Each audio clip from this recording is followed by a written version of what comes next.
ciidamada Ruushka ee shalay weeraray dalka Ukraine ayaa ku sii siqaya caasimadda dalkaas ee Kiev iyadoo dhawaaqa rasaasta laga maqlayo gudaha magaalada. Wararku waxa ay sheegayaan hadda inuu dagaalku ka socdo magaalooyinka Duma iyo Afenkev oo u dhow caasimadda dalkaas. dowladda Ukraine waxa ay sheegaysaa inay filayso galabta gelinka dambe inay ciidamada Ruushku ay soo gali doonaan magaalada madaxda. madaxweynaha dalkaasina Volodymyr Zelensky waxa uu sheegay inuu doonayo inuu la hadlo dhigiisa dalka Ruushka Putin isaga oo sheegay inuu diyaar u yahay inuu ka tanaasulo dadaaladii uu ugu jiray sidii uu dalkiisu xubin ugu noqon lahaa gaashaanbuurta NATO waa haddii ay helayaan damaanad qaad amni. garoonka diyaaradaha ee Antonov oo shalay gelinkii dambe ay qabsadeen ciidamada dalka Ruushka ayaa la sheegay inay xalay dib ula wareegeen ciidamada wadanka Ukraine. sidoo kale Ruushka ayaa doonaya oo dadaal ugu jira inuu qabsado garoonka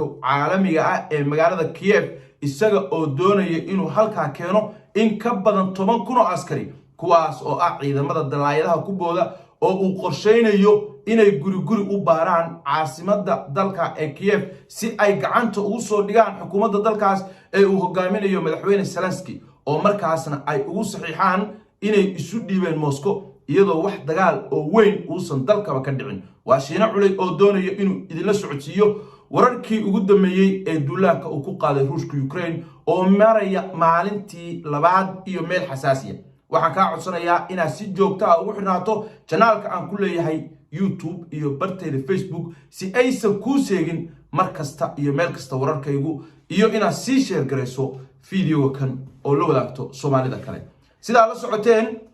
maanta waxa maalintii labaad galay duulaankii weynaa ee dalka Ruushka uu ku soo qaaday Ukraine isaga oo ka soo weeraray sida horeba idinku sheegay 3 jiho. ciidamada Ruushku dhinaca bari ee dalkaas oo horay ciidamo badan oo Ukraine u joogeen oo dagaal ugala jireen kooxaha gooni u goosadka ee ka dagaalama gobolka Donbass ayaa waxa la sheegayaa ciidamada Ruushka in halka lagu hayirkiyay oo aysan ka soo sameeynin horumar la taaban karo. laakiin ciidamada Ruushka ee ka soo weeraray dalka Ukraine jihooyinka kala ah dhinaca koonfurta oo ay ka soo galeen gacanka Crimea oo ay 2014 hore uga qabsadeen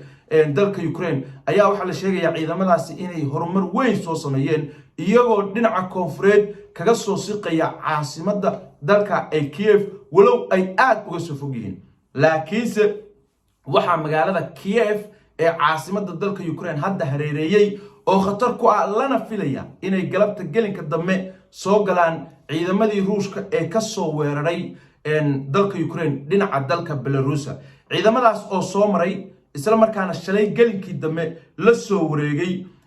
Janabili oo ah meel xarun nuclear ahayd oo xilligii Midowgii Soviyeeti uu ka dhacay qarax halkaasoo ilaa iyo hadda wasakhdii hubka nuclearka ama radioactive-ku ay weli ka jirto. ciidamadaasi hadda waxa ay kaabiga ku hayaan caasimadda dalka Ukraine ee Kiev. dagaalkuna waxa uu ka socdaa magaalooyinka Duma iyo Afenkev oo wax yar u jira caasimadda dalkaas. dhawaaqa rasaasta ayaa laga maqlayaa gudaha caasimadda dalkaas iyadoo dowladda Ukraine ay sheegtay inay filayso in ciidamada Ruushka ama taangiyada Ruushku ay galabta gelinka dambe soo galaan caasimadda wadankaas.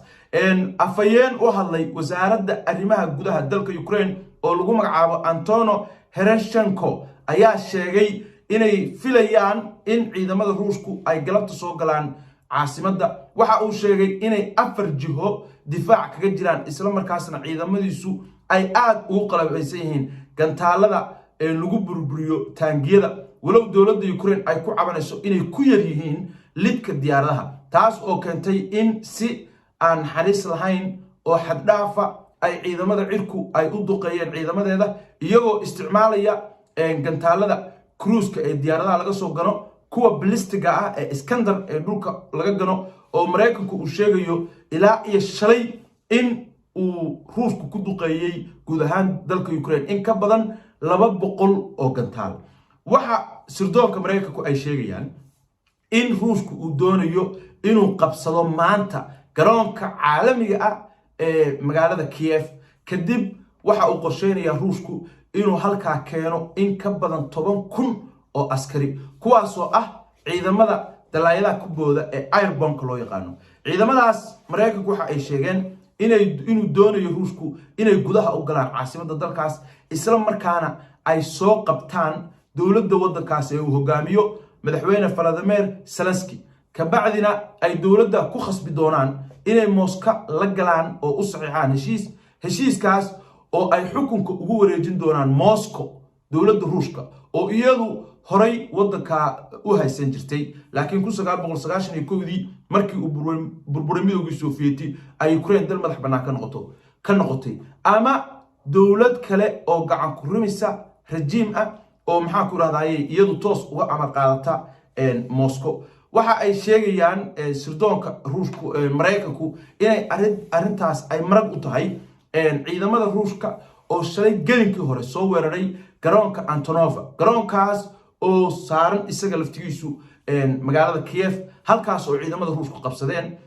iyagoo watay ugu yaraan 20 diyaaradaha qumaatiga u kaca laakiin ciidamada dalka Ukraine oo sameeyay maxaa ku raadayay dib u weeraray ayaa xalay ay u suurta gashay inay garoonka dib ula wareegaan waxa ay Ruushku doonayeen marka ay halka qabsadaan inay ciidamadooda cirka keenaan isla markaasna ay ka sameeyaan furin kale oo ay kaga duulaan caasimadda dalkaas laakiin hadda waxa muuqanaysa in Ruushku uu doonayo inuu qabsado garoonka caalamiga ah ee Kiev kaas oo u suurta gelinaya inuu halka keeno ciidamo ka badan 10,000 oo askari madaxweynaha dalka Ukraine Volodymyr Zelensky waxa uu sheegay inuu rumaysan yahay inuu Ruushka u yahay bartilmaameedka koowaad halka bartilmaameedka labaadna uu u yahay Ruushka qoyskiisa laakiin waxa uu sheegay inuu wali ku sugan yahay caasimadda dalkaas Kiev uusan ka bixi doonin waxa uu ku calacalay anigoo warka labaad ee dagaalka Ukraine aan ka diyaarinayo aan arintaas si faahfaahsan uga hadli doono wuxuu ku calacalay dalalka reer galbeedku inay hakradeen Ukraine madaxweyne Zelensky waxa uu sheegayaa in cunaqabateynta dhaqaale ee Ruushka la saaray oo kaliya aysan ku filayn inay joojiso duulaanka Ruushka uu ku soo qaaday waddanka Ukraine isla markaasna jiritaanka dalkiisu uu khatar ku sugan yahay madaxweynaha dalka Faransiiska Emmanuel Macron oo uu kula hadlay khadka telefoonka ayuu ka codsaday inuu la hadal siiyo madaxweynaha waddanka Ruushka Vladimir Putin laakiin waxa la sheegayaa in Putin uu arinta ka gaabsaday madaxweynaha waddanka Ukraine waxa uu sheegayaa dadaaladii muddada dheer dalkiisu ku hawlanaa ee uu doonayo inuu xubin kaga noqdo gaashaan buurta NATO inay joojinayaan isla markaasna dal dhexdhexaad noqonayaan haddii maxaa ku raadayay uu ku helayo ballanqaad ama damaanad qaad amni arintaas lama oga Ruushku siduu u soo dhaweyn doono laakiin waxa muuqata inuu Ruushku hadda doonayo inuu ka dhabeeyo inuu dalkaas si xoog ku qabsado isla markaasna dawlad isaga taabacsan oo dhankiisa u janjeerta oo halka maxaa ku raadayay ka soo dhiso iyadoo madaxweyne Putin uu hore u sheegay inuu tixgelin doono rabitaanka dalka Ukraine marnaba aysan qorshihiisu ahayn inuu Ruushku qabsado ama iska sii haysto dalka Ukraine wararka qaar waxay sheegayaan inuu Ruushku damacsan yahay inuu dalka u kala gooyo bari iyo galbeed oo gobolada bariga ee uu ku xoog badan yahay dadka ku hadla afka Ruushka ama asalkoodu Ruushka ka soo jeeda iyo gobolada koonfurta ee badda saaran sida caasimadda sida magaalada Odessa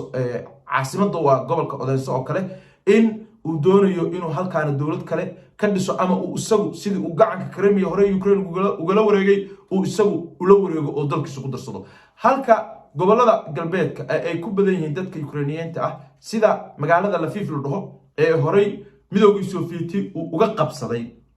Poland oo kale oo ah magaalada saddexaad ee dalka ugu weyn oo kale uu doonayo inuu faraha ka qaado wararka qaar baa sheegaya laakiinse Mareykanka Ingiriiska iyo dalalka reer galbeedka intooda badan waxay aaminsan yihiin Ruushka inay ka go'an tahay inuu waddankaas si xoog ah uu mar kale dib ugu wareego isla markaasna maamul isaga taabacsan oo ka amar qaata oo ka janjeera isla markaana iskaga hara dalalka reer galbeedka oo halka ka soo dhiso dagaalku aad buu u socdaa ciidamada Ruushku horumar badan ay ka sameeyeen duulaanka ay ka soo qaadeen dhinaca Crimea kanaal